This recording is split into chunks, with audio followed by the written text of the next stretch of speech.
Before the iPhone, before the MacBook, there was just a man. A man fired from his own company. A man called arrogant, stubborn, even crazy. And yet, this same man would go on to change the way we live, work, and connect. This is the story of Steve Jobs. The dreamer who turned obsession into a movement, and the 5 lessons every creator, founder, and brand builder can learn from his journey.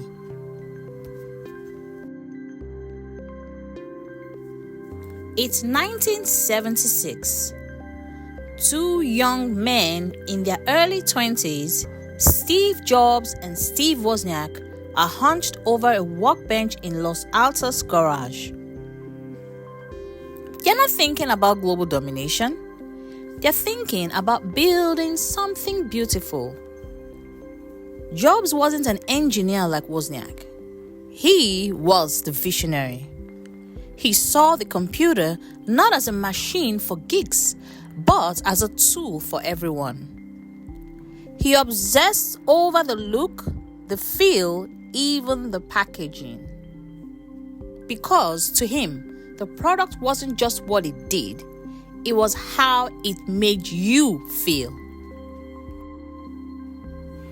Your brand is born from obsession, not convenience. If you're building something just because it's easy, it will disappear the moment the market changes. But if you build from obsession, the thing you can't not do, your audience will feel it. So ask yourself, what part of your brand would you still work on if no one was watching and no one was paying? That's your obsession. Double down on it and make it your signature. Think of Nike's obsession with performance. That's why their ads barely mention price. Jobs' obsession was beauty in tech. That became Apple's differentiator. By 1984, Jobs is on stage unveiling the Macintosh. The crowd is electric. Apple is riding high. But behind the scenes, things are messy. Jobs' relentless perfectionism, his blunt leadership style, and his unwillingness to compromise create friction with the board. A year later, in 1985, the unthinkable happens. Steve Jobs is fired from Apple. The entire company he co-founded in his parents' garage was taken from him. Most people would disappear after a public humiliation like that. But Jobs later said, "Getting fired from Apple was the best thing that ever happened to me, because the fall gave him space to explore without the pressure of a $1 billion company." Now, what is the lesson here? Your setback is often your stage. In brand storytelling, audiences connect more to your comeback than your initial success. When you share the messy middle, you build loyalty because your audience sees themselves in your struggle. How about you sharing a time you failed and what you learned? It doesn't make you look weak.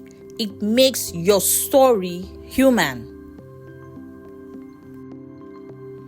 In exile, Jobs starts again. He creates Next, a high-end workstation computer company, and buys a tiny animation studio from George Lucas. That studio?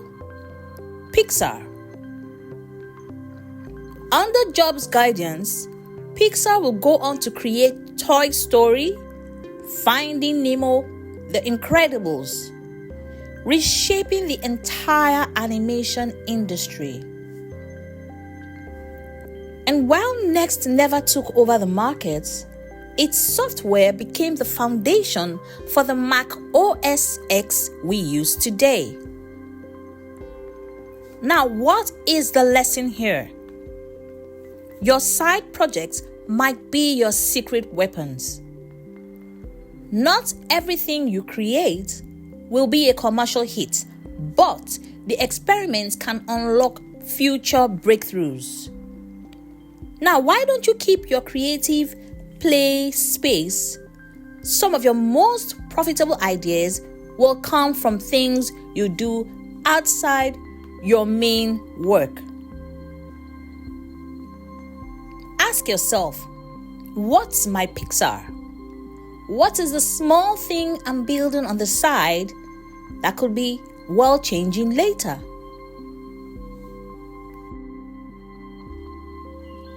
It's 1997. Apple is on the verge of bankruptcy. They call Jobs back. Within months, he slashes the product line from dozens of models to just 4.